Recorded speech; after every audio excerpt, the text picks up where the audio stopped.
नमस्कार, मैं केएस मिश्रा आप सभी का स्वागत करता हूं। जी हाँ, बहुत सारे मैसेजेज आपकी तरफ से मुझे रिसीव हुए थे कि एक मेंस पर सेशन लाया जाए। मेंस की आंसर राइटिंग कैसे करनी है, उसकी क्या स्ट्रेटजी होनी चाहिए, इन सभी पर डिस्कस किया जाए। तो आज मैं आपके लिए ये सेशन लेकर आया हूँ जिसमें चाहे आप यूपीएससी की तैयारी कर रहे हो या आप स्टेट पीएससी की तैयारी कर रहे हो और अगर आप मेंस का आंसर लिख रहे हैं या लिखने की इच्छा रखते हैं तो आपके लिए ये सेशन आज का बहुत ज़्यादा महत्वपूर्ण होने वाला है, क्योंकि इसमें हम एक पूरी स्ट्रेटजी पर बात करने के बाद आपके लिए एक मॉडल क्वेश्चन भी लेकर आए हैं जो सॉल्व करके आपके सामने दिखाएंगे। इंट्रोडक्शन, बॉडी पार्ट और कंक्लूजन तीनों पर बहुत डिटेल्ड में डिस्कशन किया जाएगा। तो आइए हम आगे बढ़ते हैं और देखते हैं कि ये क्लास आपके लिए किस तरह से इंपॉर्टेंट है, कैसे बेहद महत्वपूर्ण है। और क्वेश्चन भी जो मैंने मॉडल लिया है वो आजकल आयोग का फेवरेट रहता है। जब एग्रीकल्चर में जो टेक्नोलॉजी का इनोवेशन हो रहा है उससे संबंधित क्वेश्चन मैंने आपके सामने लिया है, जिससे कि आपको मजा भी आएगा, आपको कुछ नया सीखने को भी मिलेगा और साथ ही आप इस चीज़ को बहुत बेहतर से समझ पाएंगे कि आंसर लिखते समय आपको किन किन बातों का ध्यान रखना चाहिए। आज हम उस स्ट्रेटजी पर बात करेंगे, the strategy you must remember while writing your mains. इसको ध्यान रखिएगा। देखिए, सबसे पहले मैं आपसे बात करूंगा, आप इस क्वेश्चन को ध्यान से पढ़िए। Discuss the idea of regenerative farming. यहाँ पर हम रीजनरेटिव फार्मिंग की बात करने वाले हैं, पुनर्योजी खेती की बात करने वाले हैं, and how they can improve soil health and sustainability in Indian agriculture. पुनर्योजी खेती के विचारों पर चर्चा करें और बताएं कि वह भारतीय कृषि में मृदा के स्वास्थ्य को, ठीक है, मृदा के स्वास्थ्य को और स्थिरता को कैसे सुधार। देखिए, आप अच्छे से जानते हैं कि जो सॉइल की हेल्थ है वो आज एक बड़ा चैलेंज बना हुआ है, जिस हिसाब से क्लाइमेट चेंज के चलते और साथ में जो हम लोग सिंथेटिक फर्टिलाइजर्स का यूज करते हैं उन सभी को देखते हुए जिस तरह से हमारे लिए जो है मृदा का स्वास्थ्य आज चैलेंज का विषय बना हुआ है, उस पर हमें कैसे इनोवेशन करके और हम उस मृदा के स्वास्थ्य को, हेल्थ ऑफ सॉइल को कैसे जो है मेंटेन रख सकते हैं, कैसे अच्छा रख सकते हैं, इन सभी पर हम बात करेंगे। बट ये तो एक मॉडल क्वेश्चन हो गया। उससे पहले हम आपसे एक जनरल स्ट्रेटजी पर बात करेंगे कि आप थोड़ी देर के लिए इस क्वेश्चन को भूल जाइए और आप इस चीज को ध्यान रखिए कि आपके सामने कोई भी क्वेश्चन आ जाता है तो आप उसको कैसे लिखेंगे। तो उसको लिखने के लिए हम आपके सामने आगे बढ़ते हैं और ध्यान दीजिएगा। सबसे पहले आप इस स्ट्रक्चर को बहुत ध्यान से समझिए। अगर मान लेते हैं कि आपको इंट्रोडक्शन लिखना है तो इंट्रोडक्शन लिखते वक्त आपको बहुत मतलब ध्यान रखने की जरूरत होती है कि इंट्रोडक्शन में, देखिए इंट्रोडक्शन क्या होता है, इंट्रोडक्शन बेसिक इंफॉर्मेशन होती है। जो क्वेश्चन है, जो क्वेश्चन आपको लिखना है, जो टॉपिक आप लिखने जा रहे हैं उसके बारे में बेसिक इंफॉर्मेशन। तो सबसे पहले तो आपको ये ध्यान रखना है कि उसमें आपके क्वेश्चन की बेसिक इंफॉर्मेशन पूरी कंप्लीट होनी चाहिए। सेकेंड थिंग, जो इंट्रोडक्शन है वो 3 से 5 लाइन तक हो सकता है। बहुत लोग क्या होते हैं, एक लाइन का इंट्रोडक्शन लिखते हैं। ध्यान रखना है कि that is not standard introduction, ठीक है। अब ध्यान दीजिएगा, देखिए the introduction of the answer is essential and should be restricted to 3 to 5 lines. 3 से 5 लाइन तक आप आंसर का इंट्रोडक्शन लिख सकते हैं, ठीक है। और साथ में आपको ये ध्यान रखना चाहिए, देखो, a one liner is not a standard introduction, ठीक है। अगर उत्तर का परिचय है, देखो ऑब्वियस सी बात है, बहुत जरूरी है, 3 से 5 पंक्तियों तक इसको सीमित रखना चाहिए। ऐसा भी नहीं कि आप एक लाइन का इंट्रोडक्शन लिख देते हैं तो ये आपके आंसर पर एक नेगेटिव इंपैक्ट डालेगा। एक लाइन का आंसर इंट्रोडक्शन लिखने से आप लोगों को बचना है, इसको आप ध्यान रखिए। कम से कम इंट्रोडक्शन 3 से लेकर 5 लाइन तक होना चाहिए as per demand of the question, ठीक है। इसके अलावा इंट्रोडक्शन में हमें और क्या शामिल करना होता है। इंट्रोडक्शन में देखिए, जैसे हमने क्वेश्चन लिया कि आइडियाज ऑफ रीजनरेटिव फार्मिंग, तो हमें बेसिकली उसके बारे में, उसकी डेफिनेशन कि आखिरकार ये आइडिया ऑफ रीजनरेटिव फार्मिंग है क्या, और साथ में अगर हमें रीजनरेटिव फार्मिंग से क्या क्या बेनिफिट्स हो सकते हैं, इन इसको हम जो है अपने इंट्रोडक्शन में इंक्लूड कर सकते हैं, ठीक है। इट में consist of basic information by giving some definition. हम ऑब्वियस सी बात है, कुछ डेफिनेशंस जैसे जो क्वेश्चन में पूछा गया है उसकी डेफिनेशन को भी हम इंट्रोडक्शन में शामिल कर सकते हैं, ठीक है। इसमें विश्वसनीय और प्रमाणिक तथ्यों पर कुछ परिभाषाएं, बुनियादी जानकारी शामिल हो सकती हैं। इसको ध्यान रखिएगा कि जो भी आप इंट्रोडक्शन में लिख रहे हैं वो आपके ट्रस्टेड सोर्स से हो। ऐसा ना हो कि कहीं सुनी सुनाई बातों को आप जो है इंट्रोडक्शन में अपने कोट कर रहे हैं, इसको आपको ध्यान रखना है, ठीक है। इसके बाद में और इंट्रोडक्शन में हम क्या लिख सकते हैं, देखो आपको ये थोड़ा सा इंट्रोडक्शन बड़ा लग रहा होगा, लेकिन ये बड़ा नहीं है, ये आपको इसलिए ऐसा दिख रहा होगा क्योंकि जो है हम हिंदी और इंग्लिश दोनों में लिख के रखते हैं।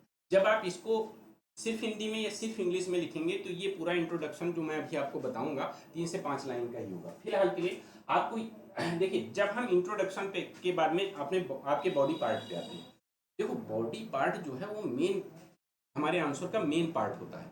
जब हम आंसर लिख रहे होते हैं तो बॉडी पार्ट पे हमें ज़्यादा फोकस करने की ज़रूरत होती है। उसमें it is the central part of the answer, answer का सेंट्रल पार्ट होता है ये। And one should understand the demand of the question to provide a rich content.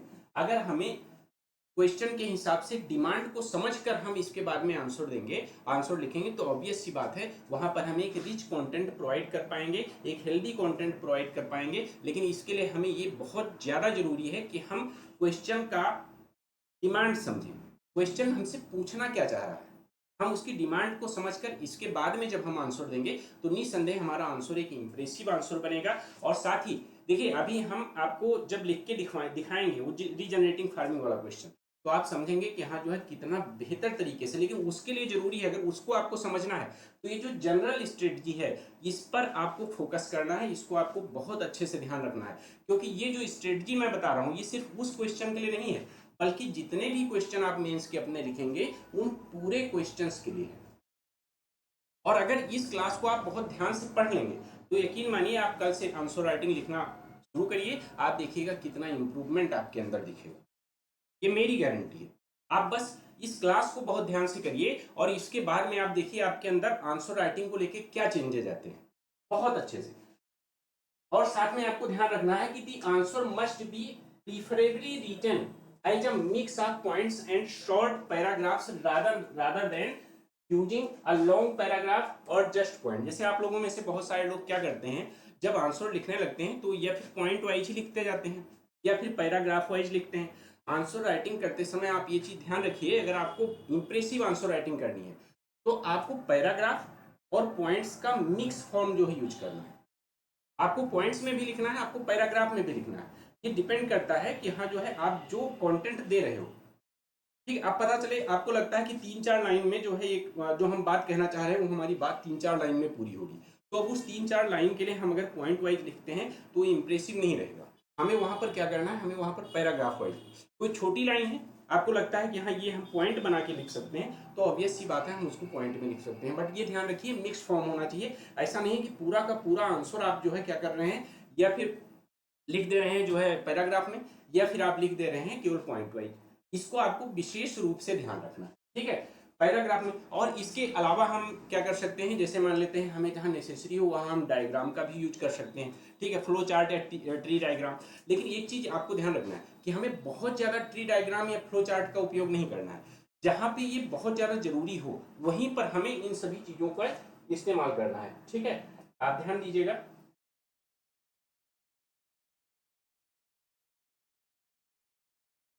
और क्लास से बने रहिए, यकीन मानिए आपको क्लास बहुत अच्छे से समझ में आने वाली है और मजा भी आपको आने वाला है। देखो इसके अलावा एक चीज आपको बहुत ध्यान देना है कि अगर हमें उसमें कुछ फैक्ट्स डालने हैं तो फैक्ट्स हमारे इंटरनेशनल या नेशनल या गवर्नमेंट सोर्सेज से होने चाहिए, कोई अच्छे ऑथेंटिक सोर्सेज से होने चाहिए। ऐसा नहीं है कि हम किसी भी सुनी सुनाई बात को अपने जो है आंसर में कोट कर देते हैं, ठीक है।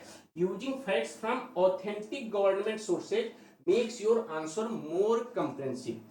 और साथ ही एक चीज और ध्यान रखिए, आपको एनालिसिस क्वेश्चन का करना जरूरी है। आप एनालिसिस इंपॉर्टेंट है लेकिन आप कभी भी ओवर एनालाइज ना करें कि पता चले जैसे आपको कोई चीज लिखना है तो आप डीप में जाके वहां पे जो आप एक लाइन से लिख सकते हैं तो आप डीप में जाके उसको समझाना वहां पर शुरू कर देते हैं। आप ध्यान रखिए एग्जामिनर समझदार है, आपको वहां बहुत ज्यादा समझाने की जरूरत नहीं है, क्योंकि अगर आप बहुत डीप में एनालाइज कर जाएंगे तो आप आंसर की जो वर्ड लिमिट है उस वर्ड लिमिट को ध्यान में नहीं रख पाएंगे और खासकर उस वर्ड लिमिट के अंदर में आप रिच कंटेंट प्रोवाइड नहीं कर पाएंगे। तो ये आपके लिए बहुत ज्यादा जरूरी है कि आप एनालाइज करें क्वेश्चन को, लेकिन ओवर एनालाइज ना करें, इसको ध्यान रखिए, ठीक है। Analysis is important based on the demand of the question but do not over analyse, ठीक है, पहली चीज। प्रामाणिक सरकारी स्रोतों से तथ्यों का उपयोग करने से आपका आंसर अधिक व्यापक बनता है, जैसा मैंने बताया। लेकिन प्रश्न के आधार पर आप विश्लेषण महत्वपूर्ण है, लेकिन आप अति विश्लेषण ना करें कि बिल्कुल विश्लेषण में उसमें खो जा रहे हैं, ठीक है। और साथ ही जैसे आप में से बहुत सारे लोग कीवर्ड्स को अंडरलाइन करते हैं, तो ऑब्वियस सी बात है कीवर्ड्स को आप अंडरलाइन कर सकते हैं, इससे आपका आंसर जो है अच्छा स्कोरिंग बनेगा और साथ ही जो है आपको दूसरे अभ्यर्थियों पर बढ़त मिलेगी। Underlining the keywords give you an edge over the candidates and enhance the presentation of the answer। Keywords को रेखांकित करने से आपको अन्य अभ्यर्थियों पर बढ़त मिलती है और उत्तर की प्रस्तुति भी आपकी बेहतर बनती है, ठीक है। तो आप इस चीज को ध्यान रखिए जो मैंने आपको बताया कि पहली चीज जो प्रामाणिक सरकारी तथ्य गवर्नमेंट जो है फैक्ट्स हैं उनका आप इस्तेमाल करें। साथ ही आप क्वेश्चन को ओवर एनालाइज ना करें, एनालाइज करें बट ओवर एनालाइज ना करें। और साथ ही आपको ये ध्यान रखना है कि आप जो कीवर्ड्स हैं उन कीवर्ड्स को आप क्या कर सकते हैं, कीवर्ड्स को आप जो है हाईलाइट करते हुए आगे बढ़ सकते हैं, इसको ध्यान रखना है, ठीक है। और आपको बॉडी पार्ट लिखते समय, क्योंकि यही देखिए ये जो बॉडी पार्ट है ये एक इंपॉर्टेंट जो है पार्ट होता है और मेन पार्ट होता है। जैसा कि मैंने अभी आपको बताया कि उत्तरों में आप क्या करें, यूजिंग द फ्लो चार्ट या tree diagram in the answer saves much time. Obvious सी बात है आपका समय भी बचता है और आपका स्कोर भी इससे बेहतर होता है। अगर आप फ्लो चार्ट ट्री डायग्राम का प्रयोग करते हैं तो आपके समय की काफी बचत भी होती है और आपका स्कोर भी बढ़ जाता है। लेकिन एक चीज जैसा कि मैंने अभी बताया आपको ध्यान रखना है, क्या ध्यान रखना है कि इसका उपयोग तार्किक रूप से और केवल वहीं किया जाना चाहिए जहां इसकी आवश्यकता हो। ऐसा ना हो कि हर जगह पर हम क्या कर रहे हैं, हम अपना ट्री डायग्राम या फ्लो चार्ट बनाए बैठे, नहीं ऐसा हमें नहीं करना। हमें इस चीज को विशेष रूप से ध्यान रखना है कि हाँ जो है जहां हमें आवश्यक लगे हमें वहीं पर इसका उपयोग करना है। और इन सारे पॉइंट्स को अगर आप बॉडी पार्ट लिखते वक्त ध्यान रखते हैं तो यकीन मानिए आपका क्वेश्चन बहुत ही बेहतर, क्वेश्चन का आंसर बहुत ही बेहतर बनने वाला है। और साथ ही कुछ और बातें हैं जिनको आपको ध्यान रखना चाहिए, फिर हम कंक्लूजन पे भी आपसे बात करेंगे कि आखिरकार जो कंक्लूजन है वो लिखते वक्त हमें क्या ध्यान देना चाहिए, ठीक है। देखिए सबसे पहले तो जब हम कंक्लूजन लिखते हैं तो हमारा जो एक दूरदर्शी दृष्टिकोण है वो आप सामने दिखना चाहिए, एग्जामिनर को दिखना चाहिए, आपकी सोच दिखनी चाहिए, आपकी एक दूरदर्शी सोच सामने आनी चाहिए। और साथ ही एक चीज आपको और ध्यान रखना है कि देखिए द एंडिंग ऑफ द, एक minute, the ending of the answer should be on the positive note and it should have forward looking approach. मतलब उत्तर का जो अंत है वो सकारात्मक होना चाहिए और इसमें आपका दूरदर्शी दृष्टिकोण दिखना चाहिए, ठीक है। हालांकि however if you feel that an important problem must be highlighted, अगर आपको लगता है कि कोई ऐसी प्रॉब्लम है जिसको हमें कंक्लूजन में हाईलाइट करना चाहिए तो यू करें, ठीक है। कंक्लूजन में आप उसको हाईलाइट कर सकते हैं, बट हाँ एक चीज ध्यान रखें वो प्रॉब्लम है, बट जनरली आपको ये ध्यान रखना चाहिए कि आपका पॉजिटिव अप्रोच होना चाहिए, आपका दूरदर्शी दृष्टिकोण उसमें दिखना चाहिए, ठीक है। प्रॉब्लम आप हाईलाइट कर सकते हैं, इसमें कोई बुराई नहीं है, ठीक है। यदि आपको लगता है कि किसी महत्वपूर्ण समस्या को उजागर किया जाना है तो आप बिल्कुल कंक्लूजन में इसको जोड़ सकते हैं, इसको जो है हाईलाइट कर सकते हैं कंक्लूजन में, ठीक है। और ये जो मैं पॉइंट्स आपको बता रहा हूँ इनको ध्यान रखना आपके लिए बहुत ज्यादा इंपॉर्टेंट है, क्योंकि ये एक्चुअल में आप किसी भी क्वेश्चन का आंसर लिख रहे हैं, किसी भी स्टेट पीएससी का या यूपीएससी का, ये एक जनरल पॉइंट्स हैं जो आपको आंसर लिखते वक्त ध्यान रखना है। अगर इन पॉइंट्स को आप आंसर लिखते समय ध्यान नहीं रखेंगे तो आप कभी भी एक बेहतर आंसर नहीं लिख पाएंगे, ठीक है। अभी मैं इसको लिख के भी आपको दिखाने वाला हूँ, ठीक है। और साथ ही एक चीज आपको ध्यान देना है कंक्लूजन में कि जो इंट्रोडक्शन है और बॉडी पार्ट है, तो इंट्रोडक्शन और बॉडी पार्ट से कंक्लूजन में आपको चीजें रिपीट नहीं करनी है, क्योंकि अगर आप रिपीट करते हो तो इससे आपके आंसर पर एक नकारात्मक प्रभाव पड़ता है। एग्जामिनर को ये लगता है कि आपके पास कंटेंट नहीं था, इसीलिए आप वर्ड लिमिट तक पहुंचने के लिए आप चीज़ों को रिपीट कर रहे हैं और उन्हीं चीज़ों को आप बार बार लिख रहे हैं जिनको आपने इंट्रोडक्शन में लिखा था, जिनको आपने बॉडी पार्ट पे में लिखा था, उसी को आप कंक्लूजन में रिपीट करके लिख दे रहे हैं। इसका मतलब कि आपका अप्रोच सही नहीं है, ठीक, आपके पास लिखने के लिए कोई रिच कंटेंट नहीं है। तो इसको आपको ध्यान रखना है कि मुख्य भाग या परिचय से किसी भी बिंदु को दोहराने की कोशिश ना करें, ठीक है। Try not to repeat any point from the body और इंट्रोडक्शन, इसको ध्यान रखना है, ठीक है। और साथ ही जब कंक्लूजन लिखना हो तो आप क्या कर सकते हैं, कंक्लूजन में कुछ चीजें, you may use the findings reports and survey conducted at the national and international level. अगर किसी प्रॉब्लम को आप लोग को हाईलाइट करना है तो आप क्या कर सकते हैं, इंटरनेशनल या नेशनल लेवल पर किसी भी रिपोर्ट का जिक्र करके और इसके बारे में, उस प्रॉब्लम के बारे में आप बता सकते हैं कंक्लूजन में कि हाँ भाई फला रिपोर्ट में ये डेटा सामने आया था जो ये दिखाता है कि हाँ जो है अभी इसकी स्थिति ऐसी है, तो हमें उसमें सुधार करने की अति आवश्यक है। इस तरह से आप जो है क्या कहते हैं, एक अपनी जो है एक पॉजिटिव अप्रोच आप दिखा सकते हैं उस पर। ठीक है, आप उत्तरों में राष्ट्रीय और अंतर्राष्ट्रीय स्तर पर किए गए रिपोर्टों या सर्वेक्षण, ठीक है, रिपोर्टों या सर्वेक्षण या किसी का इस तरह का उपयोग कर सकते हैं, ये ध्यान रखिएगा आप। ठीक है, तो अभी उम्मीद मैं ये करता हूं कि आपको इंट्रोडक्शन से लेके बॉडी पार्ट और बॉडी पार्ट के बाद में आपका कंक्लूजन तक का एक जो जनरल पॉइंट्स थे वो मैं सब आपको बता चुका हूं। ठीक है, और उम्मीद करता हूं कि आपको ये जनरल पॉइंट्स समझ में भी आए होंगे और आपके आंसर राइटिंग में ये काम भी आपके आने वाले हैं। और आपके निसंदेह जब आप कल आंसर लिखेंगे तो आंसर इस क्लास को देखने के बाद जब आप आंसर लिखेंगे तो ऑब्वियस सी बात है, मैं सोचता हूं कि आंसर में आपके निसंदेह सुधार हुआ होगा और एक अच्छा आंसर लिखने की आप कोशिश भी करेंगे। और यकीन मानिए अपनी तरफ से एफर्ट करिए, मैं भी एक इसका आपको आंसर लिखकर दिखाता भी हूं। और साथ ही आपको क्या करना है, अगर मान लेते हैं आप कोई क्वेश्चन लिखते हैं तो क्वेश्चन लिखने के बाद में आप मुझे भेज भी सकते हैं। उसके लिए आप टेलीग्राम चैनल हमारा ज्वाइन कर सकते हैं। ठीक है, उसके लिए आप हमारा टेलीग्राम चैनल ज्वाइन कर सकते हैं और उसको ज्वाइन करने के लिए आपको कहाँ जाना है, टेलीग्राम पर, और @इकोनोफेयर आपको सर्च कर लेना है और इसके बाद में आप हमारा टेलीग्राम चैनल ज्वाइन कर सकते हैं और वहाँ पर भी आप हमें जो है अपना आंसर लिख के भेज सकते हैं। ठीक है, तो मैं जरूर उसको चेक करूँगा। अब आप ध्यान से देखिए। ठीक है, अब आप थोड़ा ध्यान से देखिए जो मैं आपको दिखाना चाह रहा हूँ।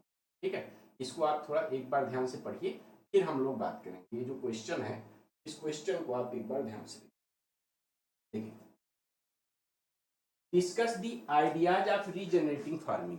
ठीक है, तो आखिरकार जो रीजनरेटिव फार्मिंग है इसका क्या आइडिया है, आपको इसके बारे में लिखना है। ठीक है, and how they can improve soil health and sustainability in Indian agriculture. Indian agriculture में जो है आखिरकार अगर हम रीजनरेटिव फार्मिंग का यूज करते हैं तो रीजनरेटिव फार्मिंग से हमारी सॉइल की हेल्थ और सस्टेनेबिलिटी पर किस तरह से पॉजिटिव इंपैक्ट पड़ता है, इसको आपको समझाना है।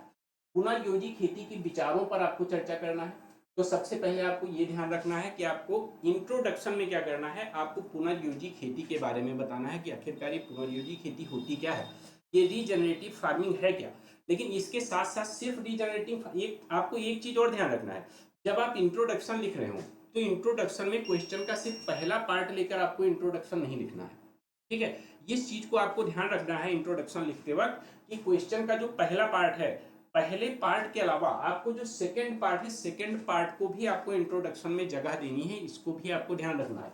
इसका मतलब क्या है कि आइडियाज ऑफ रीजनरेटिव फार्मिंग के अलावा आपको ये बताना है कि how they can improve soil health and sustainability. Indian agriculture की अगर हम बात करते हैं तो रीजनरेटिव फार्मिंग जो है कैसे इसमें हेल्प कर सकती है, ध्यान रखिएगा। पहली चीज इंट्रोडक्शन में आपको आइडिया बताना है रीजनरेटिव फार्मिंग का और कैसे वो सुधार कर सकती है, ये पूरा आपको इंट्रोडक्शन में कवर करना है। ठीक, जनरली आप लोग क्या करते हैं, जब आप क्वेश्चन का आंसर लिख रहे होते हैं तो क्वेश्चन का जो पहला पार्ट होता है उसी पहले पार्ट को आप अपने इंट्रोडक्शन में जगह दे देते हैं और सेकंड पार्ट को आप छोड़ देते हैं कि हम इसको तो बॉडी पार्ट में लिखेंगे। बट आपको ये ध्यान रखना है कि इंट्रोडक्शन आपको पूरे क्वेश्चन का देना है और बहुत ध्यान से देना है। जैसे ये एक इंट्रोडक्शन जो मैं आपके सामने ला रहा हूँ, इसको आप बहुत ध्यान से देखिएगा। सबसे पहले हमें बात करनी है कि आखिरकार रीजनरेटिव फार्मिंग क्या है। ठीक है, regenerative agriculture is a type of farming that seeks to repair and improve the quality of soil utilized for agriculture। भाई आप ध्यान से समझिए, पुनर्योजी कृषि एक प्रकार की खेती है जिसका उद्देश्य क्या है, कृषि के लिए उपयोग की जाने वाली जो मिट्टी है उसकी गुणवत्ता को सुधारना और उसकी मरम्मत करना। ठीक है, ये तो एक हो गया कि आखिरकार ये आइडिया ऑफ रीजनरेटिव फार्मिंग है क्या। रीजन मतलब किसी भी ऐसी टेक्निक का इस्तेमाल करना खेती में, इंडियन एग्रीकल्चर में खासकर, जो हमारी मिट्टी की गुणवत्ता को सुधारे, हमारे वाटर साइकिल को रिपेयर करे। ठीक है, तो वो क्या है, वो हमारा रीजनरेटिव फार्मिंग है, पुनर्योजी खेती है, या हम नवीनीकरण खेती कह सकते हैं। ठीक है, अब इसके साथ ही हमें इंट्रोडक्शन में और चीजें इंक्लूड करनी है जो इसका सेकेंड पार्ट है कि how they can improve soil health. ठीक है, अब इंट्रोडक्शन में ही आपको इसको ध्यान में रखना है, ध्यान दीजिएगा आपको इसको भी जरूर कि in addition to improving soil, भाई हम रीजनरेटिव फार्मिंग का यूज कर सकते हैं, लेकिन रीजनरेटिव फार्मिंग कैसे इस्तेमाल की जाती है? तो in addition to improving soil quality regenerative agriculture can help to repair water cycle, is an excellent instrument for carbon sequestration and is a significant step towards climate change mitigation since it improves the resilience and vitality of soil that produces the food that everyone consumes. भाई अगर हम regenerative farming का use करते हैं तो हमें इस चीज का स्पेशली ख्याल रखना है कि रीजनरेटिव एग्रीकल्चर की हम जो बात कर रहे हैं ये हमारे वाटर साइकिल को दुरुस्त करती है, और वाटर साइकिल को दुरुस्त करने के अलावा वातावरण से कार्बन को सिंक करती है। ये सबसे बड़ा पॉइंट इसका है। अगर हम रीजनरेटिव एग्रीकल्चर में जाते हैं तो वातावरण से कार्बन को सिंक करना, आप समझिए अगर वातावरण से कार्बन को सिंक करती है तो इसका मतलब क्लाइमेट चेंज में भी अभूतपूर्व योगदान देती है रीजनरेटिव फार्मिंग। तो हमारे लिए ये बहुत महत्वपूर्ण है रीजनरेटिव फार्मिंग, क्योंकि इससे क्या होता है कि मिट्टी की जीवन शक्ति बनी रहती है। ठीक है, तो in addition to improving soil quality regenerative agriculture can help to repair the water cycle, is an excellent instrument for carbon sequestration. ठीक है, मतलब कार्बन का अवशोषण करने के लिए एक अभूतपूर्व टेक्निक है, ये समझ लीजिए आप। ठीक है, and is a significant step towards climate change mitigation since it improve the resilience and vitality of soil, produce the food that everyone consumes। ठीक है, मतलब वह मिट्टी जो हमें भोजन प्रदान करती है उसकी वाइटलिटी को, उसके रेजिलियंस को ये बहुत अच्छे से दुरुस्त करती है, वहाँ की वाटर जो है उसकी वाटर साइकिल को मेंटेन करके रखती है, कार्बन सिंक के रूप में काम करती है। ये इंट्रोडक्शन में अगर हम लिखेंगे तो रीजनरेटिव एग्रीकल्चर, रीजनरेटिव फार्मिंग के बारे में उसका आइडिया क्या है, वो कैसे हमारे सॉइल के लिए बेहतर है, ये दोनों हमने समझ लीजिए इंट्रोडक्शन में हमने इंक्लूड कर दिया। ठीक है, मिट्टी की गुणवत्ता में सुधार करने के अलावा जो पुनर्योजी कृषि है वह जल चक्र को दुरुस्त करती है और साथ ही कार्बन का अवशोषण करने के लिए एक उत्कृष्ट साधन है।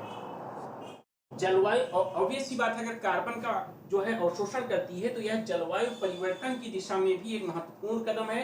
ये मिट्टी की लचीलापन को बनाए रखती है और जीवन शक्ति, मिट्टी की जीवन शक्ति में सुधार करती है, जो सभी के उपयोग हेतु भोजन उत्पादन करती है।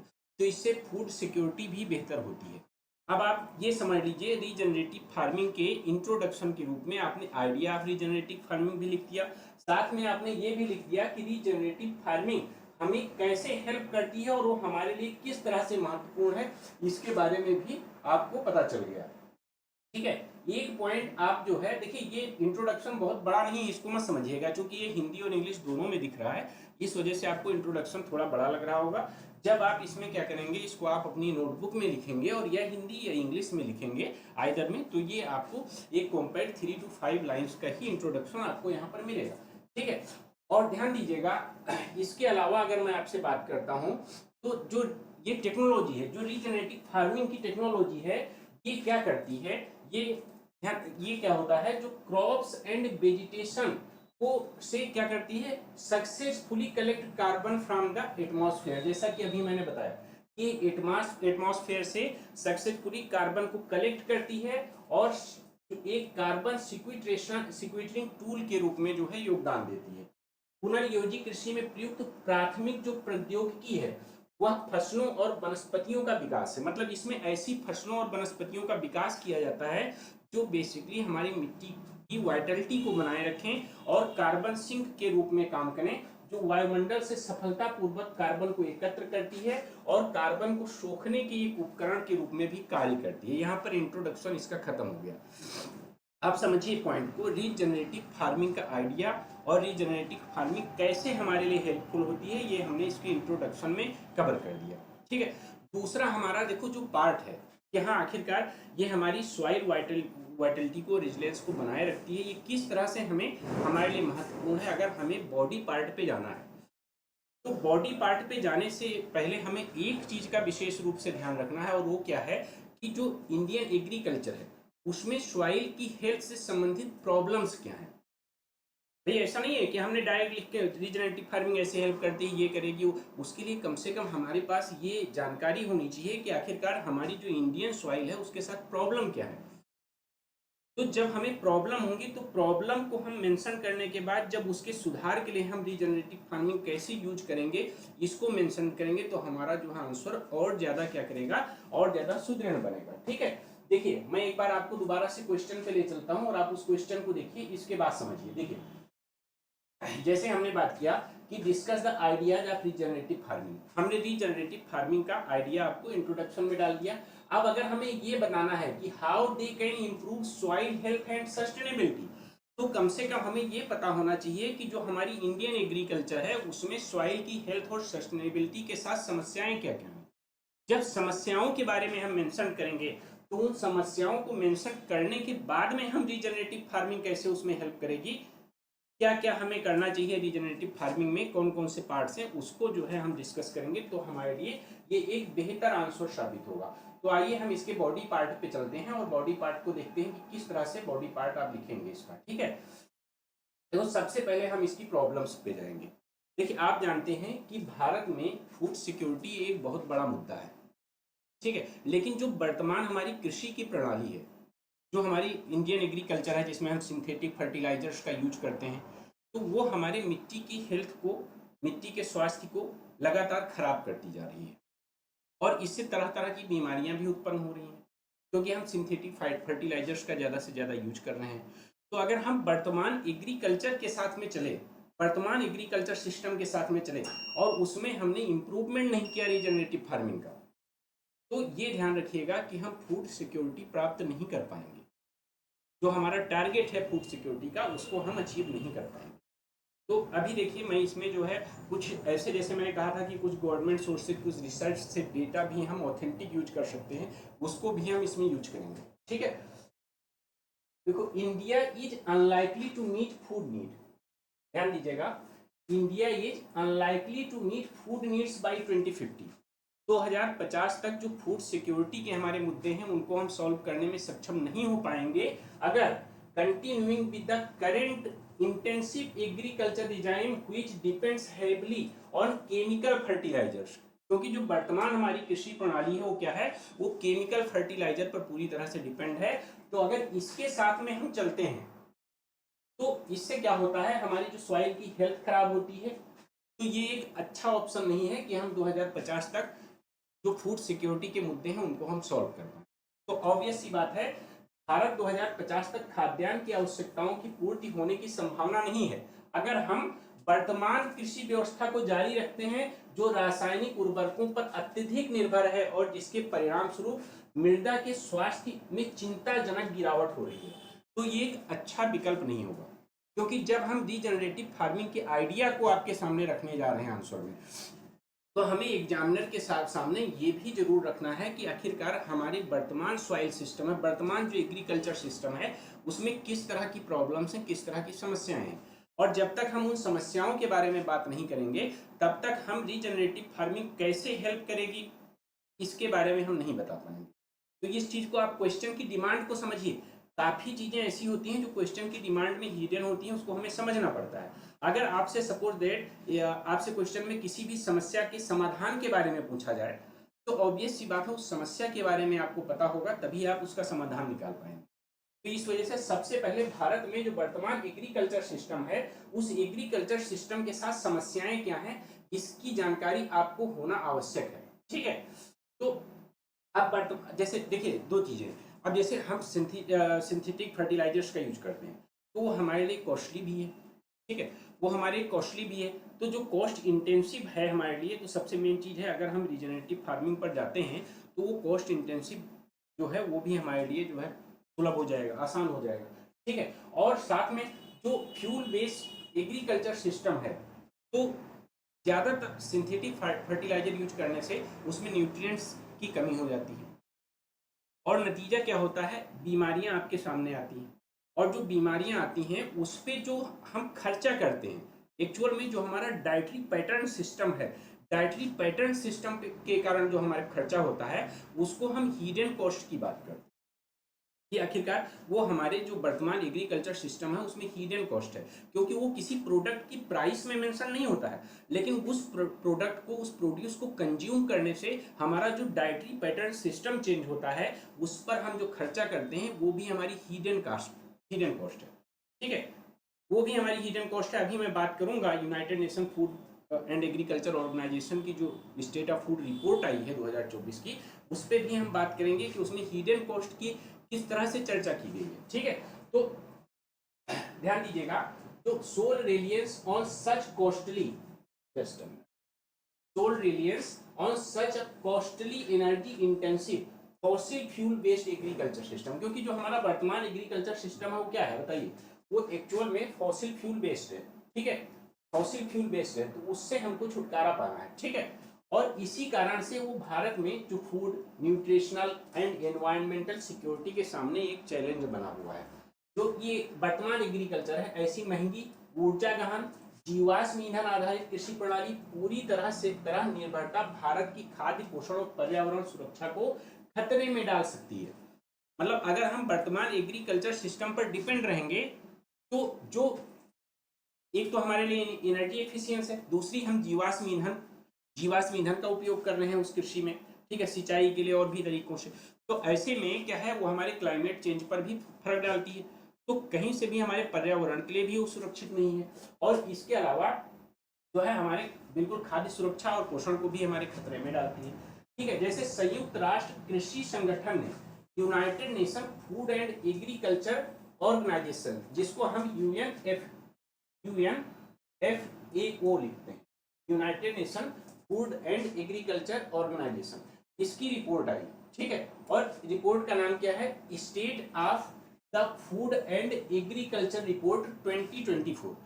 तो जो state of food and agriculture report 2024 है, उसमें उसने कई समस्याओं को उजागर किया है। जैसे कि जो वर्तमान हमारा खाद्य, जो हमारा वर्तमान एग्रीकल्चर सिस्टम, उसमें क्या हो रहा है, उसमें पहली चीज वो हमारे जो समाज पे भी दबाव डाल रहा है, स्वास्थ्य पर भी दबाव डाल रहा है, और पर्यावरण वर्णीय जो है परिणाम भी हमारे सामने आ रहे हैं। ठीक है, और साथ ही इसमें ये बात कर रहा है हिडन कॉस्ट की इसी रिपोर्ट की मैं बात कर रहा हूँ, स्टेट ऑफ फूड रिपोर्ट जो है। ठीक है, इसके मैं बात कर रहा हूँ state of food and agriculture report 2024। इसमें बताया गया कि जो दुनिया में हिडन कॉस्ट है, हिडन कॉस्ट एनुअली बात कर रहे हैं, एनुअली हिडन कॉस्ट $12 ट्रिलियन की आई, और जिसमें से लगभग में 70% कॉस्ट कहा जाती है डाइटरी पैटर्न जो चेंज हो रहा है, डाइटरी पैटर्न सिस्टम से जो बीमारियां हमें उत्पन्न हो रही हैं उन पर खर्चा हो रहा है। अगर मैं भारत की बात करता हूं तो भारत में भी ये बताया गया कि लगभग में $1.3 ट्रिलियन एनुअली का खर्चा जो है ये आपका हिडन कॉस्ट है, और इसमें भी लगभग 80% आपका जो डाइटरी पैटर्न सिस्टम से चेंज होने के कारण जो बीमारियां आ रही हैं उन पे खर्चा हो रहा है। ठीक है, ये इंडिया की है, आपको ये सारा डेटा नहीं याद रखना है। ठीक है, आपको डेटा नहीं लिखना, जो भी नहीं कि आप डेटा लिखें, आप बस आप एग्जामिनर को क्या बताएंगे कि जो United Nation Food and Agriculture Organization की रिपोर्ट है, उसने ये इस रिपोर्ट में इसका एनालिसिस किया है कि जो वर्तमान एग्रीकल्चर सिस्टम है वो हमारे समाज पर भी दबाव डाल रहा है, वो हमारे स्वास्थ्य पर भी दबाव डाल रहा है, और वो हमारे सामने पर्यावरणीय भयंकर परिणाम भी लेकर आ रहा है। ठीक है, आपको ये चीज उसके सामने मेंशन करना है कि संयुक्त राष्ट्र खाद्य और कृषि संगठन ने हाल ही में जो अपनी खाद्य और कृषि स्थिति रिपोर्ट जारी की है, वो वैश्विक कृषि और खाद्य प्रणालियों के बढ़ते सामाजिक, स्वास्थ्य और पर्यावरण परिणामों को रेखांकित करती है। ठीक है, हम आगे आपको इसी रिपोर्ट के बारे में बात करेंगे। देखो, इसको आप लोग चाहें तो इस रिपोर्ट को एक बार पढ़ लीजिएगा। इस रिपोर्ट में क्या बताया गया है, according to the United Nation FAO research, the Indian agri food system has hidden cost. कितनी मैंने बताया आपको, हिडन कॉस्ट 1.3 ट्रिलियन USD की। ठीक है, ये जो है आपकी जो है हिडन कॉस्ट है। भारत, इंडियन की मैं बात करूं, अगर मैं ग्लोबली बात करूं तो $12 ट्रिलियन की बात की जा रही है। ठीक है, costs that include negative impact on health, environment and society। FAO के अनुसार भारतीय कृषि खाद्य प्रणाली में छिपी हुई लागतें हैं जिनमें स्वास्थ्य और पर्यावरण और समाज पर नकारात्मक प्रभाव शामिल है। छिपी हुई लागतें वही लागतें होती हैं जिनको हम मार्केट प्राइस में, जैसे प्रोडक्ट का जो मार्केट प्राइस है उसमें इंक्लूडेड नहीं होती, ठीक है, लेकिन कहीं ना कहीं उस प्रोडक्ट को कंज्यूम करने की वजह से हमारे ऊपर वो बर्डन क्रिएट करती है, ठीक है। तो ऐसे में एक चीज आप जैसे सॉइल हेल्थ की अगर मैं बात करूं तो यहाँ एक डेटा मैं आपको और देना चाहूंगा कि the continual application of synthetic fertilizer, जो सिंथेटिक फर्टिलाइजर का हम यूज करते हैं, ठीक है, तो last 6 decade has lowered soil organic compound. Actual में जो सॉइल ऑर्गेनिक कार्बन कंटेंट है वो 1.5% मिनिमम रिक्वायरमेंट होता है, मिनिमम। तो 1947 में जो 2.4% था, ठीक है, वो धीरे धीरे घट के कितना हो गया है 0.40%। मतलब कि जो मिनिमम रिक्वायरमेंट है 1.5% उससे भी कम हो गया है। इसका मतलब हमारी सॉइल की हेल्थ बुरी तरह से इंपैक्ट करी है। अब अगर सॉइल की हेल्थ इतनी बुरी तरह से इंपैक्ट करेगी तो हम, ऑब्वियस सी बात है, हम फूड सिक्योरिटी से संबंधित जितने भी चैलेंजेस हैं उनको सॉल्व नहीं कर पाएंगे, क्योंकि वो सॉइल हमें ना तो न्यूट्रिएंट रिच जो है फूड प्रोवाइड करवा पाएगी, इवन हमें सफिशिएंट फूड भी नहीं प्रोवाइड करवा पाएगी। तो ध्यान दीजिएगा, पिछले 6 दशकों में सिंथेटिक उर्वरकों का निरंतर उपयोग होने से मिट्टी में जो कार्बनिक कार्बन है उसकी मात्रा जो 1947 में स्वस्थ राष्ट्रीय औसत 2.4% से घटकर अब केवल 0.4% हो गई है। This is concerning and significantly lower than the 1.5% threshold required to sustain soil's arable quality। मतलब जो मिट्टी की उर्वरता की गुण है, वो मिट्टी की उर्वरता की गुण को बनाए रखने के लिए जो मिनिमम 1.5% का जो है कार्बनिक कार्बन कंटेंट रिक्वायर्ड होता है वो भी नहीं बचा है, वो सिर्फ 0.4% बचा हुआ है। यह चिंताजनक है कि मिट्टी की कृषि योग्य गुणवत्ता को बनाए रखने के लिए आवश्यक 1.5% की सीमा से भी काफी कम है। अब ये क्या हुआ, ये हमारी सॉइल में वर्तमान में हमारे एग्रीकल्चर सिस्टम में कौन कौन सी समस्याएं हैं, उन समस्याओं का हमने जिक्र किया और आपने देखा कि ये हमने कोशिश की है कि ये पैराग्राफ टाइप में आपके सामने आ सके, ठीक है। अब जो नेक्स्ट इसका पार्ट था, नेक्स्ट इसका पार्ट क्या था कि ये जो प्रॉब्लम्स हैं, इन प्रॉब्लम्स को दूर करने में how regenerative farming can improve soil health and sustainability, ठीक है। नेक्स्ट पार्ट हमारे क्वेश्चन का ये था कि how regenerative farming can improve soil health and sustainability in agriculture system. अब हमको ये बनाना है। अब इसको देखो आपको ध्यान रखना है इस चीज को कि हमें रीजनरेटिव फार्मिंग के कुछ टूल्स अपनाएं, जैसे कंजर्वेशन टिलेज, ठीक है। कंजर्वेशन टिलेज क्या होता है, इसमें क्या किया जाता है, इसमें हमें 2-3 चीजें हैं। पहली चीज, हमें क्या करना होता है कि हमें पूरे खेत की जुताई नहीं करनी, ठीक है। हमें जैसे मान लेते हैं कि पूरे, एक तो हम बुआई वाली जो फसलें होती हैं, ठीक है, उनका इस्तेमाल कर सकते हैं, ठीक है, बुआई वाली फसलों का इस्तेमाल कर सकते हैं। दूसरा हम क्या कर सकते हैं, जो क्यारी सिस्टम होता है, ठीक है, क्यारी बनाकर जो बुआई की जाती है, क्यारी बनाकर बुआई समझ रहे हैं। जैसे मान लेते हैं कि ये क्यारियां बना दी गई, ठीक है, ये इस टाइप से क्यारियां बना दी गई, ठीक है। अब हमें अगर बीज इसी क्यारी में बोना है तो हम केवल इसी पार्ट की जुताई करेंगे, सिर्फ इसी पार्ट की जुताई करेंगे, ये वाला पार्ट हम जुताई नहीं करेंगे। ऐसे में क्या, जैसे मान लेते हैं गन्ने की बुआई होती है तो ज्यादातर जगह अब क्या होता है, गन्ने को क्यारी बना के, या जैसे आलू की खेती होती है तो उसको क्यारी बना के सिर्फ उसी पार्ट की जुताई की जाती है जहां पर जो है उसकी रिक्वायरमेंट होती है।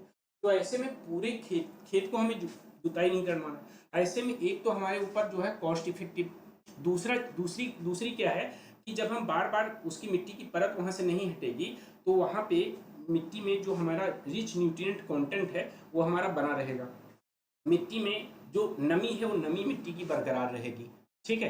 तो ऐसे में पूरे खेत की जुताई न करना। और तीसरा क्या है, हमें 12मासी फसलों का उत्पादन करना। जब 12मासी फसलें होंगी तो 12मासी फसलों में भी हमें खेत की जुताई कम करनी पड़ेगी, साल में 2 बार नहीं करनी पड़ेगी, ठीक है। और तीसरी चीज क्या है कि हमें क्या करना है, हमें क्रॉप पैटर्न को चेंज करते रहना है। जैसे जो ज्यादा मतलब नमी सोखने वाली फसलें हैं उनके बाद में हमें कम नमी सोखने वाली फसलें जो है उगाना है, तो उससे क्रॉप पैटर्न जो है हमारा बना रहेगा। तीसरा क्या होता है, टाइलेज में ही एक और चीज होती है कंजर्वेटिव टिलेज में, जैसे मल्चिंग। मल्चिंग क्या होता है कि हम जो फसल के अवशेष होते हैं, उन फसल के अवशेष की एक परत उसी खेत में छोड़ देते हैं और उसी में वो सड़ती गलती है, जिससे क्या होता है कि मिट्टी की नमी भी बनी रहती है और साथ में एक खाद के रूप में भी काम करती है। तो ऐसे भी हमें अननेसेसरी सिंथेटिक उर्वरक पे भी डिपेंड नहीं होना पड़ता है, ठीक है। और साथ में जो है मिट्टी की जो नमी है और साथ में वो जो मल्च होता है ना, वो मल्च कार्बन सिंक का एक बहुत बड़ा जो है उदाहरण है। मतलब वातावरण से कार्बन सिंक करता है। तो कार्बन अगर सिंक करता है तो ऐसे में क्या होता है कि यहाँ जो है हमारे वातावरण पर सकारात्मक प्रभाव पड़ता है, ठीक है। वातावरण से जो एक्सेस कार्बन है उसको सिंक कर लेता है, ठीक, और वो सॉइल की हेल्थ को बनाए रखता है। तो इसको ध्यान रखिएगा कि soil disturbance is minimised with the conservative tillage. अगर हम कंजर्वेटिव टिलेज का उपयोग करते हैं संरक्षण जुताई से, मिट्टी की गड़बड़ी हमारी कम हो जाती है, ठीक है। आपको सिर्फ आपको अब देखिए इसमें आपको क्या करना है, जैसे मैंने आपको बताया था कि आप ओवर एनालाइज ना करें। ओवर एनालाइज ना करने का मतलब समझ रहे हैं। अब आपको इसमें कंजर्वेटिव टिलेज अगर आप लिखते हैं तो एग्जामिनर समझता है कि आप कंजर्वेटिव टिलेज की किसकी बात कर रहे हैं, संरक्षण जुताई की। आपको इसके अंदर संरक्षण जुताई को एक्सप्लेन नहीं करना है कि आप उसको ओवर एनालाइज करके इसके बारे में पता नहीं एग्जामिनर को पता हो कि ना पता हो कि कंजर्वेशन टिलेज क्या होता है, तो कंजर्वेशन टिलेज को हम एक्सप्लेन कर देते हैं, आपको एक्सप्लेन नहीं करना है, ठीक है। अधिकतम फसल विविधता के लिए फसल चक्र, जब आप यहाँ पर क्रॉप पैटर्न लिख देते हैं तो क्रॉप पैटर्न से एग्जामिनर समझ जाता है कि आपके क्रॉप पैटर्न का सेंस क्या है। उसका मतलब आपको वहाँ एक्सप्लेन नहीं करना है कि आपको कम पानी सोखने वाली फसलें उगानी चाहिए, ज़्यादा पानी सोखने वाली फसलें उगानी चाहिए, ये सब आपको नहीं करना है, ठीक है। और साथ ही क्या करना है, कुछ बारहमासी फसलों का भी उत्पादन करना है। बारहमासी फसलों के अलावा, ठीक है, आपको एक पॉइंट और इसमें मेंशन कर देना है कि जो integrated live stock and cropping system है, देखो इसको एक्सप्लेन कैसे, मैं आपको एक्सप्लेन करता हूँ, आपको नहीं करना। देखिए integration of live stock and cropping system मतलब जो पशुधन और फसल चक्र का आपको एकीकरण करना है। एकीकरण मतलब समझ रहे, जैसे दोनों एक दूसरे पर डिपेंड रहे हैं। जैसे हम क्या करेंगे, हम पशुधन से जो बेसिकली पशु हैं, पशुओं का जो मलमूत्र है, उन मलमूत्र से खाद का इस्तेमाल करके और इसके बाद में खेतों में डालेंगे। ऐसे हमारा क्या होगा, जो सिंथेटिक फर्टिलाइजर है उस पर हमारा जो है क्या कहते हैं निर्भरता हमारी कम होगी, तो हमारी खेती में लगने वाली कॉस्ट भी कम हो जाएगी, ठीक है। सेकेंड थिंग क्या होगा कि जो फसलों के अवशेष हैं, उन अवशेष को जैसे भूसा हो गया और भी चीज़ें हैं, इनका हम पशुओं के खाने के लिए इस्तेमाल करेंगे, ठीक है। इनका हम पशुओं के खाने के लिए इस्तेमाल करेंगे। तो इस तरह से, और साथ ही हम क्या करेंगे, हम जो है अपनी खाने वाली फसलों के साथ में चारे वाली फसलों को भी उगाएंगे। चारे वाली फसलें जैसे लोग बरसीम उगाते हैं, ठीक है, इस तरह से चारे वाली फसलें भी उनके साथ में हम उगाएंगे। तो ऐसे में क्या होगा कि हाँ जो है ये हम पशुधन और फसल प्रणालियों का अगर एकीकरण करेंगे तो ऐसे में हमारे वातावरण पे पड़ने वाला भी नकारात्मक प्रभाव कम रहेगा और जो खेती है हमारे पास वो भी हमारे पास जो है बेसिकली क्या होगी कि यहाँ जो है थोड़ा सा सस्ती, एग्रीकल्चर सिस्टम भी थोड़ा सस्ता पड़ जाएगा और साथ ही सिंथेटिक जो फर्टिलाइजर्स हैं उन पे भी निर्भरता कम होगी। और सबसे मेन पॉइंट आपका है कि biochar biochar can improve soil fertility by increasing moisture retention. ये मॉइस्चर रिटेंशन को कैसे, अब बायोचर देखो, बायोचर क्या होता है, जैसे जो आप ऐसे समझिए कि जो फीड स्टॉक होते हैं, जैसे जो बेसिकली जैसे फसलों के अवशेष ही हो गए, इनको समझ लो, या जो फीड स्टॉक होते हैं जो बेसिकली जो पशुओं के बचे हुए जो मतलब मलमूत्र होते हैं, या मतलब हमारे पेड़ों के बचे हुए, पौधों के बचे हुए अवशेष होते हैं, इनको हम लगभग में 300 से 500 डिग्री सेल्सियस पे ले जाके हीट करते हैं। तो वहाँ पे हीट करने से जो बायोचार बनाते हैं और वहाँ से जो हार्मफुल गैसेज होती हैं जो वो सब निकल जाती हैं, ठीक है, और कार्बन कंटेंट जो है बचा रह जाता है। इसके बाद में इस जो बायोचर है, इस बायोचर का हम फर्टिलाइजर के स्थान पर जो है अगर वहाँ पर उपयोग करते हैं तो ये हमारी खेती के लिए बहुत ज़्यादा लाभदायक होता है और साथ में खेती से में नमी भी बनाए रखता है और खेती का जो न्यूट्रिएंट रिच है उसको भी बाहर जाने से ये रोकता है। तो ऐसे में जो बायोचर को बनाए रखकर मिट्टी की उर्वरता में भी हम सुधार कर सकते हैं, तो इस बायोचर का भी हम इस्तेमाल कर सकते हैं जो हमारे मिट्टी की उर्वरता में काफी हद तक सुधार करता है, ठीक है। तो उम्मीद करता हूं आप ये समझ गए होंगे कि आखिरकार रीजनरेटिव फार्मिंग क्या है और ये हमारे सॉइल की हेल्थ को किस तरह से सुधार के रख सकता है, ठीक है। एक चीज तो ये, दूसरा अब हम आते हैं, देखो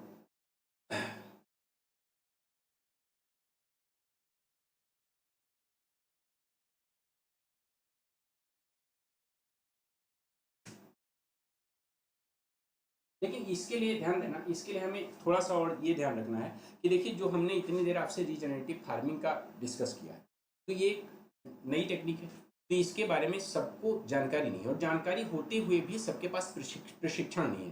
तो ये बहुत ज़्यादा जरूरी है कि हमें इसके लिए लोगों को ट्रेनिंग और अवेयरनेस कैंपेन चलाने चाहिए। ठीक है, it is a noble method that multiple agriculture stakeholders multiple agricultural stakeholders need to be educated because it entails renewing the topsoil and enhancing biodiversity and input use efficiency। ठीक है, यह एक नवीन पद्धति है जिसके बारे में कई कृषि हितधारकों को शिक्षित करने की आवश्यकता है, क्योंकि इसमें ऊपरी मिट्टी को नवीनीकृत करना और जैव विविधता और इनपुट उपयोग दक्षता को बढ़ाना भी शामिल है।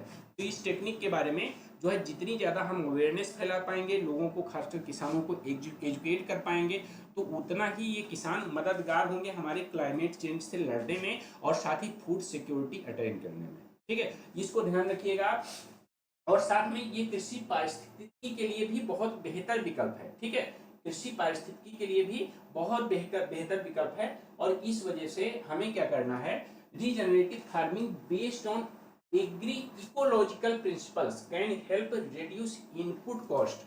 भाई हमने जैसे इतनी देर डिस्कस किया, इससे क्या होता है, इनपुट कॉस्ट भी हमारी कम होगी और इम्प्रूव सॉइल हेल्थ, सॉइल की जो हमारी मिट्टी की हेल्थ है वो भी जो है हमारी जो है मेंटेन रहेगी, और promote sensible groundwater usage. Sensible मतलब समझ लो विवेकपूर्ण इस्तेमाल किसका, ग्राउंड वाटर का, क्योंकि हमें जब मिट्टी की नमी हमारी बरकरार रहेगी तो हमें बार बार सिंचाई नहीं करनी पड़ेगी।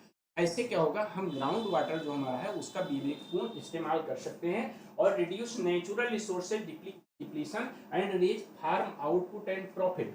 ठीक है, कृषि पारिस्थितिकी सिद्धांतों पर आधारित पुनर्योजी खेती इनपुट लागत को कम करती है, मृदा स्वास्थ्य को बेहतर बनाए रखती है, भूजल के विवेकपूर्ण उपयोग को बढ़ावा देती है, और साथ ही प्राकृतिक संसाधनों की कमी को कम करने और कृषि उत्पादन और मुनाफे की बढ़त लेने में मदद करती है। ठीक है, इस तरह से अब हमारा ये होता है बॉडी कंटेंट खत्म।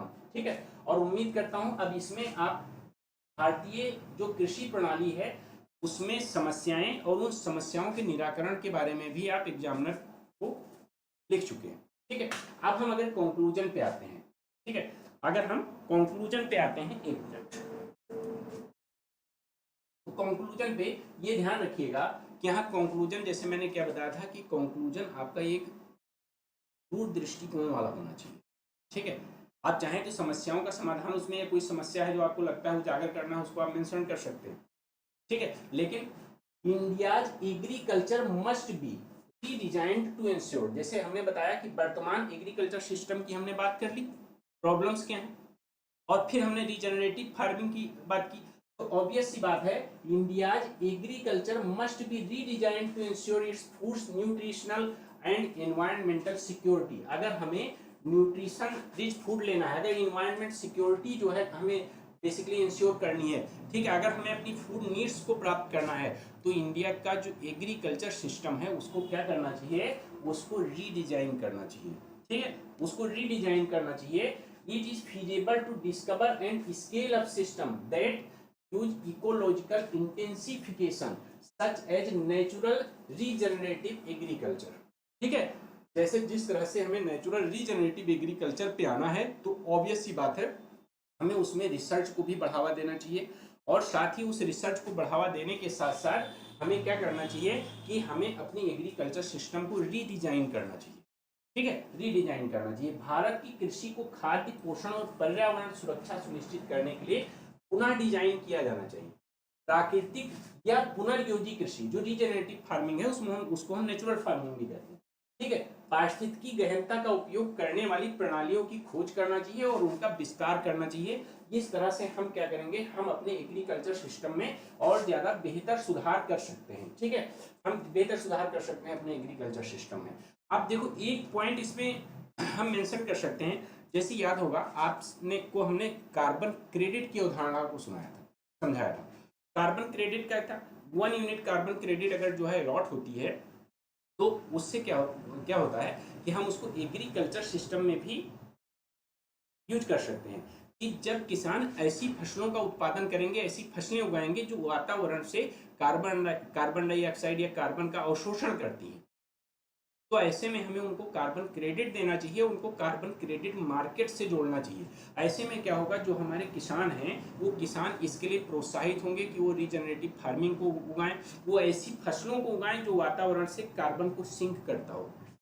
ठीक है, तो carbon credit generation in agriculture is critical for promoting remunerative agriculture by encouraging farmers to use regenerative या sustainable agriculture methods and connecting them to the carbon market in order to realize ecosystem service from such activities। कृषि में carbon credit जो है जिसकी मैंने बात किया, वो उसका सृजन एक लाभकारी कृषि को बढ़ावा देने के लिए बहुत ही महत्वपूर्ण है, जिसके लिए किसानों को पुनर्योजी या रीजनरेटिव कृषि पद्धतियों का उपयोग करने के लिए प्रोत्साहित किया जाना चाहिए तथा उन्हें कार्बन बाजारों से जोड़ा जाना चाहिए ताकि ऐसी गतिविधियों से पारिस्थितिकी तंत्र सेवाएं प्राप्त की जा सके। अब देखो, आपने बेसिकली ये भी बता दिया कि कंक्लूजन में कि हमारे यहाँ जो एग्रीकल्चर सिस्टम है उसको रीडिजाइन किया जाना चाहिए, और साथ ही आपने एक सुझाव भी दे दिया कि अगर हमें ऐसी फसलों का उत्पादन करना है जो हमारे क्लाइमेट चेंज के दुष्परिणामों से निपटने में जो है सहायक हो, तो हमें किसानों को क्या करना चाहिए, हमको कार्बन मार्केट से जोड़ना चाहिए, उनको कार्बन सिंक के बेस पे कार्बन क्रेडिट अलॉट करना चाहिए जिसका वो कार्बन मार्केट में उसका व्यापार कर सकें। ऐसे में वो उसके लिए प्रोत्साहित होंगे कि हाँ वो रीजनरेटिव फार्मिंग को अपनाएं। अब देखिए, आप इसको लिखने की कोशिश कीजिएगा। उम्मीद करता हूं कि आपको क्लास अब तक समझ में आ गई होगी। इसको आप थोड़ा लिखने की कोशिश कीजिएगा। देखिए, इतना पढ़ाने के बाद आप आसानी से लिख सकते हैं कि what are the major techniques used in regenerative farming. पुनर्योजी खेती में उपयोग की जाने वाली प्रमुख तकनीक क्या है, आप इसके बारे में लिख सकते हैं। आप लिखिएगा, अगर लिख पाए तो आप मुझे जरूर भेजिएगा। देखिए, इससे संबंधित आपके प्रीवियस ईयर में कुछ क्वेश्चंस भी पूछे गए हैं। ठीक है, इससे संबंधित प्रीवियस ईयर में आपके कुछ क्वेश्चंस भी पूछे गए हैं। देखिए, जैसे 2023 में आपकी यूपीएससी ने सवाल पूछा था कि how does E technology help farmers in production and marketing of agriculture produce. ठीक है, इसी से मिलता जुलता क्वेश्चन है। मैं केवल ये बताना चाहता हूं कि आयोग आपसे एग्रीकल्चर से और खासकर सस्टेनेबल एग्रीकल्चर से संबंधित सवाल पूछता है कि प्रौद्योगिकी किसानों को कृषि उपज के उत्पादन और विपणन में कैसे मदद करती है, इसको स्पष्ट कीजिए। दूसरा क्वेश्चन जो बिल्कुल इससे मिलता जुलता था, what is integrated farming system. Integrated farming system क्या है, अभी मैंने जैसे इंटीग्रेटेड फार्मिंग सिस्टम के बारे में मैंने आपको समझाया था। How is it helpful to small and marginal farmers in India. एकीकृत कृषि प्रणाली क्या है और यह भारत में छोटे और सीमांत किसानों के लिए किस प्रकार सहायक है। तो आप इन दोनों क्वेश्चंस जो आपके प्रीवियस ईयर में पूछे गए हैं, इनको आप लिखने की कोशिश कीजिएगा। लिखकर अगर आप मुझे भेजना चाहते हैं तो आप टेलीग्राम पे इग्नोफेयर, ये स्पेलिंग देख लीजिए, इसी नाम से आप सर्च कर लीजिए और आपको जो है टेलीग्राम ग्रुप या चैनल दोनों मिल जाएंगे, आप जुड़ सकते हैं। और साथ ही अगर आपको ये क्लास पसंद आती है तो आप लोगों के रिस्पॉन्स पे डिपेंड करता है कि मैं हर वीक में इस तरह की मेंस की 1 या 2 क्लासेस जरूर लगाऊंगा, जिससे आपको जो है मेंस आंसर राइटिंग में हेल्प मिल सके। ठीक है, आप लोग तैयारी करिए, मेहनत करके तैयारी करिए, मुझसे जो भी सहायता हो सकेगी बेस्ट वो मैं आप लोगों की करूँगा। धन्यवाद आपसे।